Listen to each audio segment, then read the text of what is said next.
Overlays. So we do have the sort of inside SPES overlay. It does make the absolute force masks tighter because it has to go inside the mask. It slides in, it can't go on above.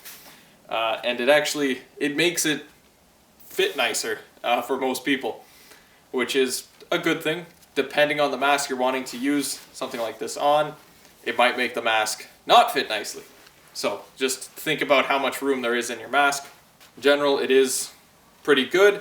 It does have enough bend here, and it's thin enough that it doesn't prohibit movement that much. You still get a decent amount of side-to-side head movement. It's on a large mask right now, so it doesn't really fit me. The next one from SPES is the Unity overlay. So the added part of protection is you get more impact protection for the top of the head. It doesn't fit as nicely on all masks. Some smaller masks it will constantly slide off, but in general I found that it does stay on, although it used to not. I don't know if maybe it got tighter at some point. But the nice part is with this, it does have hard protection. This overlay, out of most of them, does not prohibit head turning movement. And that's why this is my favorite one.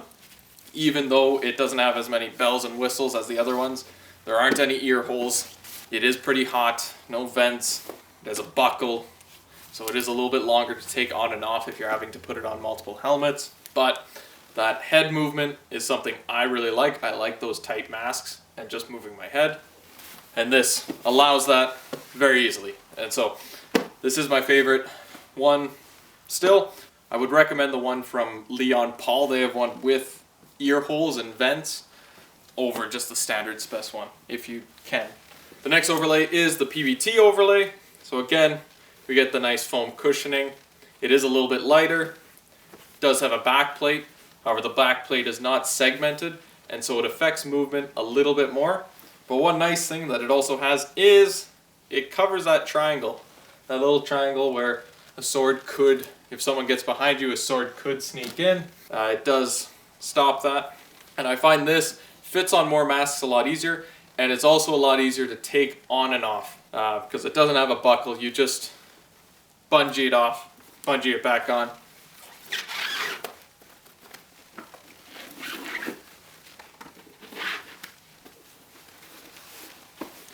But even though it is hard plate, I find in general it doesn't really stop movement that much. Probably roughly the same as the SPES one. Also comes with the ear holes. The last back of the head protector is the Deluxe for the Absolute Force. We have two of these. In general, they're not our favorite. That's why I wouldn't recommend them as highly. They don't have hard back of the head protection, and it is very, very wide. It stops movement quite a lot, and that's one of the biggest things that I don't like. I find it'll get caught a lot more often. I do like these ear flaps. I don't know if they're the reason why it's getting caught. I don't think so. It doesn't look like it, but it might be. But it's nice to have extra protection for those bones right at the top of the shoulder. And so I don't think it's a bad overlay at all. I just personally would always buy an empty mask and then the overlay instead of going for this.